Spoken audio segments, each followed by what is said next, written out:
추리 논증 막판 10점 올리기 파이널 특강 2강 선지 함정 조건문 법학 추론 파트 1. 주어지지 않은 정보는 주어지지 않은 것이다. 지문을 읽다가 뭔가 A일 것 같은데? 라거나 아마도 이 뜻을 내포하고 있는 건 아닐까? 라는 생각이 들면 일단 멈추세요. 추리 논증에서 쓰여 있는 것과 내가 추측한 거는 완전히 다른 얘기입니다. 지금까지 추리 논증 공부 열심히 하신 분들은 아시죠? 조금만 깊게 생각하면 이게 정답일 것 같은데 출제자는 그 정도의 깊은 생각을 요구하지 않습니다. 출제자가 요구하는 건 뭐냐? 지문에 언급되지 않았고 그런 뉘앙스조차 드러나지 않았다면 그냥 혼자 망상하지 말고 알 수 없다라고 판단을 해. 제시문에서 A 기업은 최근 매출이 감소하였다. 근데 선택지에서 이렇게 나오는 거예요. A 기업은 곧 파산할 것이다. 제시문에서는 매출이 감소했다고 했지 곧 파산할 것이라고 얘기한 적 없죠. 알 수 없는 정보인 겁니다. 매출 감소와 파산은 다른 문제니까요. 출제자는 이런 식으로 작은 사실 하나에서 큰 결론을 멋대로 이끌어내는 선지를 좋아합니다. 그럴 가능성이 높다랑 그렇다. 이거는 완전히 다른 얘기라는 거죠.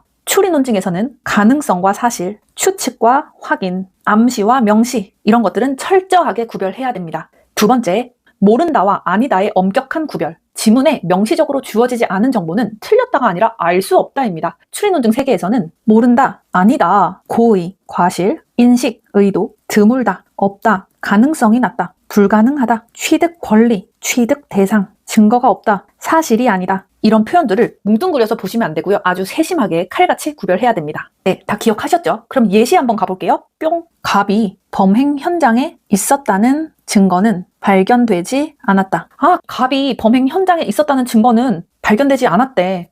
그럼 증거가 없으면 범행 당시 현장에 없었던 거지. 증거가 없으니까. 이렇게 생각하시면 안 돼요. 여기서 알 수 있는 거는 뭐다? 문장 그 자체로 현장에 있었다는 증거가 없다. 이거예요. 즉, 갑이 범행 현장에 없었다. 이렇게 단정적으로 생각하시면 안 된다는 겁니다. 즉, 증거가 없다고 해서 현장에 없었다고 결론을 내면 틀린다는 거죠. 두 번째, 이거 은근히 헷갈리니까 한번 봐보세요. 이 지역에서는 해당 질병이 아주 드물게 발생한다. 이 말은 그냥 거의 이 지역에서는 해당 질병이 없다 이렇게 봐도 되겠죠? 아니죠. 아주 드물게 발생한다는 거지 전혀 없다는 거랑은 같다고 볼 수가 없습니다. 한 번 더 연습. 세 번째, 이 감각을 시험장까지 가져가셔야 돼요. 피고인이 결과 발생을 의도했다는 사실은 확인되지 않았다.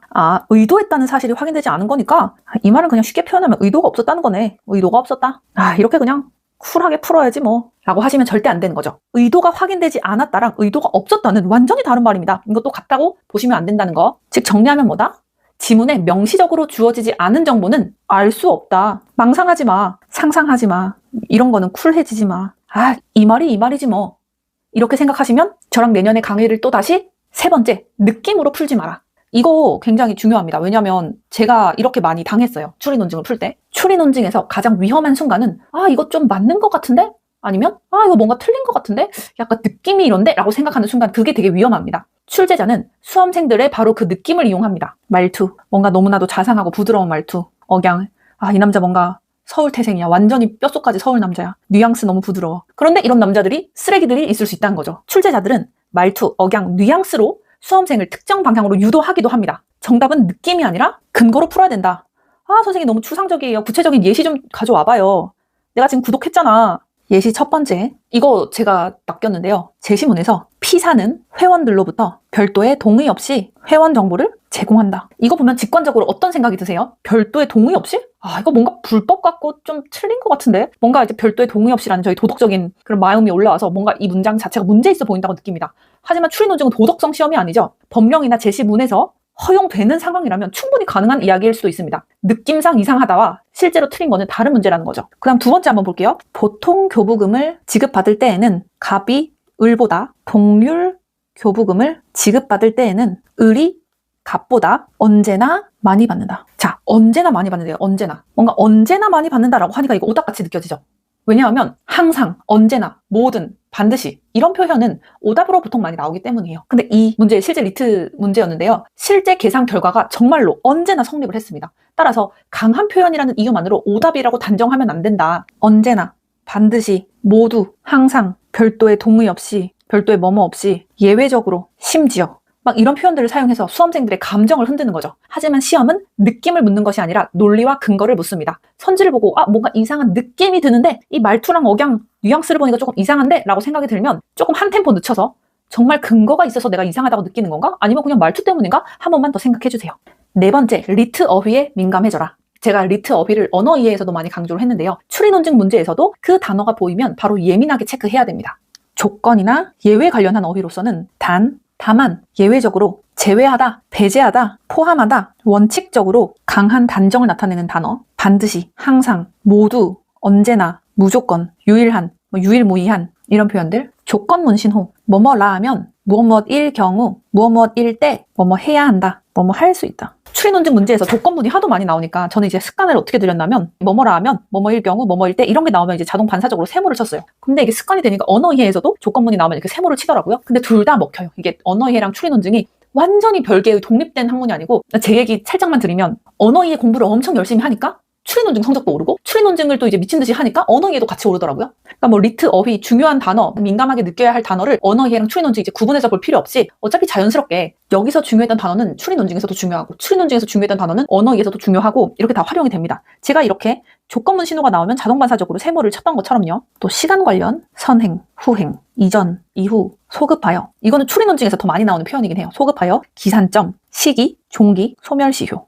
그리고 법학 문제가 나오면 추리 논증에서 필수 어휘 이거 챙겨 가셔야 됩니다. 명확하게 구분을 하라는 거예요. 신청, 신고, 허가, 승인, 소유, 점유. 이거 하나하나 다 다른 의미인데 이거 로스쿨 가셔서 배우시고, 지금은 일단 구분이라도 하자. 피고인, 피해자, 용의자, 혐의자, 일방, 타방, 쌍방 이런 거 다 예민하게 보셔야 됩니다. 그리고 과학 지문, 필수 어휘. 선생님 이런 거 다 어디서 가져오셨어요? 네이버에 물어보셨어요? 아니면 챗 GPT가 알려줬어요? 아니요. 이거 제가 수험 기간 2년 동안 제가 기출 분석하면서 하나하나 정리한 것들을 집대성해서 그냥 각 잡고 전개년 지문 분석했던 정보들을 완전히 싹 모아놓았던 저만의 그 비밀 노트라고 할까요? 그 어떤 분이 댓글로 이거 굉장히 AI 활용을 잘하신 것 같네요 라고 이렇게 좋은 말씀을 해주셨는데, 언어 이해랑 추리 논증 그 AI 활용한 게 아니고 진짜 제가 다이소 노트에 다 적었던 거를 지금 가져와서 한글로 다 쳐가지고 정리를 한 거예요. 네, 각설하고. 과학 지문 필수 어휘는 뭐다? 항원, 항체. 이거 혹시 개념 모르시면 시험 보러 가기 전에 한번 검색해보시는 것도 추천드립니다. 감경, 가중, 가감. 이거는 과학 지문에서도 쓰이지만 법학 지문에서도 나온다. 의도, 인식. 이거 두 개 다른 거 아시죠? 이런 단어들이 나온다면 그 문장을 주의해서 봐야 한다. 리트 어휘에 민감해져라. 포인트 5. 초기 조건을 놓치면 끝이다. 문제를 읽을 때는 세부 사항도 중요하지만 가장 먼저 이 문제의 기본 전제, 초기 조건, 기본 전제가 무엇인가를 반드시 확인하셔야 됩니다. 놓치기가 너무 쉽거든요. 왜냐하면 뒤에 세부 내용이 너무 길고 복잡하고 이해해야 하고 막 계산하고 해야 할 게 많기 때문에 이 문제의 기본 전제이자 초기 조건을 놓치기가 너무 쉬워요. 그래서 제가 추리 논증 때 노란 형광펜을 가지고 갔다고 말씀을 드렸는데요. 노란 형광펜을 어떻게 활용하나요? 라고 많이 말씀을 해주셨는데, 이런 것들, 헷갈릴 만한 거. 근데 출제자의 너무나도 뻔한 함정이야. 근데 너무나도 헷갈려. 그런 것들 있죠. 기본 전제, 초기 조건. 이런 거에 그냥 노란 형광펜을 아예 그어 버리는 거예요.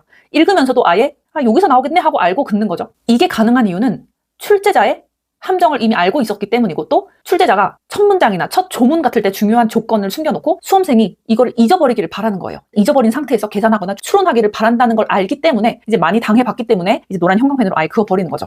한번 같이 그래 이 여자가 어떤 거에 그렇게 당했길래 이렇게 별 방법을 다 쓰는지 한번 볼게요. 첫 번째, 이것도 리트 기출이죠. 제시문. 재학생 중 A 인종의 비율이 60%를 초과하는 교육기관에 대해 A 인종 비율이 60%를 넘지 못하도록 하는 정책을 실시한다. 밑에 사례가 나옵니다. 교육기관 아래는 B인종과 C인종 학생만 존재한다. 정책 1 어쩌고, 정책 2 어쩌고 다다다닥 이렇게 나옵니다. 지금에서 저희는 초기 조건 놓치면 끝이야. 기본 전제 초기 조건 중요해. 이걸 보자라고 해서 바로 예시를 보니까 뻔하게 A인종의 비율이 60%를 초과하는 교육기관에 대해 라고 초기 조건이 보입니다. 그런데 실제 긴장된 시험장에서 아주 낯선 제재의 새로운 이야기를 이렇게 긴 제시문으로 보다 보면 충분히 놓칠 수 있습니다. 왜냐하면 뒤에 검토해야 할 정책 내용들이 너무 많기 때문에, 따라서 노란 형광펜으로 기본 전제와 초기 조건은 밑줄을 딱 치고 확인을 하는 거죠. 교육기관 아래는 A 인종 자체가 없잖아. 그럼 애초에 정책 적용 대상이 아니네. 따라서 정책 적용이 안 된다. 이게 정답이네. 라는 것을 눈치를 채셔야 됩니다. 이것도 굉장히 헷갈리니까 꼭 명심을 해주시고요. 예시 하나만 더 볼게요. 회사는 설립 시 1000주의 주식을 발행한다. 사례, 갑 회사는 설립 후 4000주의 신주를 발행하였다. 그리고 나서 뭐 어쩌고저쩌고 주식을 어떻게 하다가 내용이 되게 길어요. 그러면 이제 수험생들은 그 밑에 많은 내용들을 다 보고 생각하고 신경 써야 될 게 너무 많아. 뭐 예외 조건이 있고 막 원칙은 이거고 막 적용해야 될 게 너무 많아. 그러다가 설립 시 1000주의 주식을 발행한다는 걸 까져먹는 거죠. 따라서 이거 계산 문제였는데, 계산을 할 때 일단 주식 수는 4000주고 이런 식으로 놓고 바로 계산을 해버립니다. 근데 이게 아니죠. 이미 설립 시에 1000주의 주식이 발행되어 있으니까 더해서 5,000주로 놓고 계산을 시작을 해야 되는 겁니다. 이런 식으로 출제자는 적용 대상이나 기본 전제, 초기 수량, 원칙 규정 이런 것들을 제시문 맨 위에 살짝 적어둡니다. 그리고 수험생들이 뒤쪽 사례만 이제 미치듯이 빠져들어서 사례에만 집중하게 만든 다음에 처음 조건을 잊어버리게 만들죠. 따라서 스스로 항상 물어보세요. 이 문제의 기본 전제, 초기 조건 체크했나? 이 문제의 기본값이 뭐였지? 이것만 확인해도 상당수의 함정을 피할 수 있습니다. 아예 아싸리 저처럼 그냥 초기 조건이 나오면 그냥 무조건 노란 형광펜으로 진하게 치자 이렇게 생각하셔도 훌륭하죠.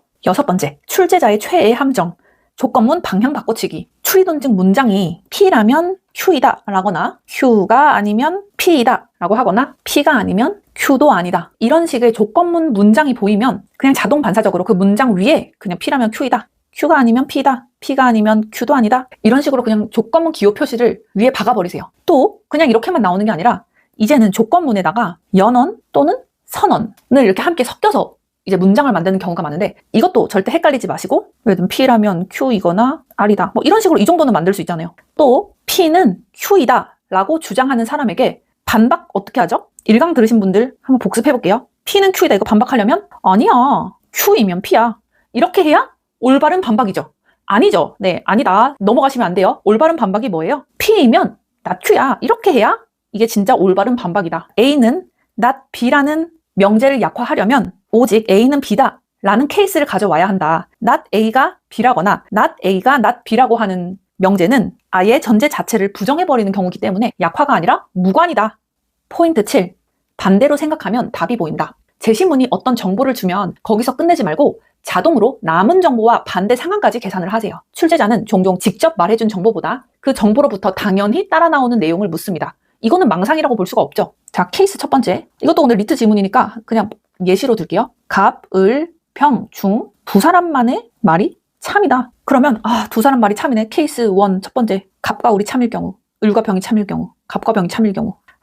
이렇게 하시지 마시고 그냥 두 사람 말이 참이라고 하면 반대로 생각해서 거짓말하는 사람이 한 명이라는 얘기구나. 이렇게 생각하면 조금 더 직관적으로 문제를 풀 수 있다는 거예요. 두 번째, 어느 물질에서 Y가 28%, 어느 물질은 X, Y, Z로만 구성이 되어 있고요. Y는 28%, Z는 62%다. 여기까지만 나왔으면 어떻게 생각한다? 나머지 X는 더하기하면 10%구나. 이거를 보면서 계산을 시작하셔야 된다는 거예요. 나머지를 생각하자. 반대 상황을 생각하자. 세 번째, 감정 A, B, C 중에서 두 가지만 느끼는 사람이 있다. 사람들은 A, B를 느끼거나 A, C를 느끼거나 B, C를 느끼는구나. 이렇게 하지 마시고 사람은 한 가지 감정을 느끼지 못하는구나. 네 번째, X, Y, Z는 A, B, C 중 하나가 각각 흡수된 것이다. X, Y, Z는 A, B, C 중 하나가 각각 흡수됐다면 A가 X에 흡수되거나 Y에 흡수되거나 Z에 흡수됐겠고 이렇게 하지 마시고 하나가 각각 흡수됐다고 하니까 반대로 생각하면 뭐예요? 흡수하지 않은 나머지 두 개는 반사된 거구나. 이렇게 떠올리셔야 됩니다. 즉, 드리고 싶은 말씀은 뭐다? 주어진 정보만 보지 말고 자동으로 따라 나오는 나머지 정보까지 계산하세요. 정답은 종종 남는 것에 있습니다. 포인트 8. 극단적으로 생각해봐라. 선지에 무엇에 상관없이 아무리 뭐뭐 해도 언제나 모두 어떤 경우에도 절대로 반드시 이런 것 같은 강한 단정적 한계 표현이 나오면 극단적인 반례를 머릿속으로 한번 던져보세요.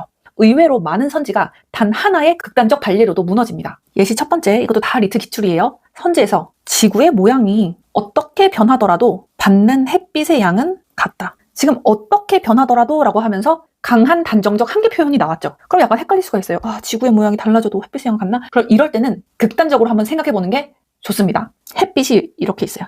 지구가 원래 이렇게 생겼는데 이게 엿가락처럼 길게 늘어난 거예요. 이렇게 늘어났어요. 이렇게.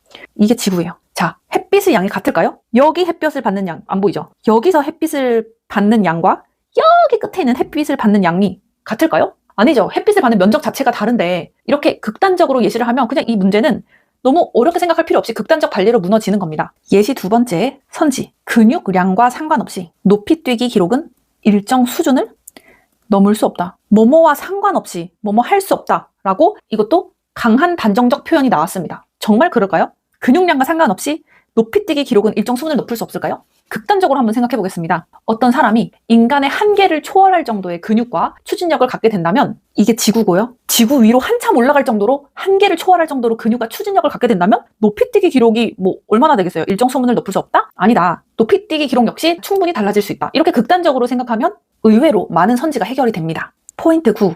아는 법은 잠시 잊어라. 여러분들 법학 추론 문제를 풀 때는 내가 알고 있는 실제 법률 지식 잠시 내려놓으세요. 문제에서 제시한 법령이 X국 법령이거나 Y국 법령이면 이 법령이 실제로 말도 안 되는 법일지라도 시험에서는 이 규정만이 유일한 판단 기준입니다.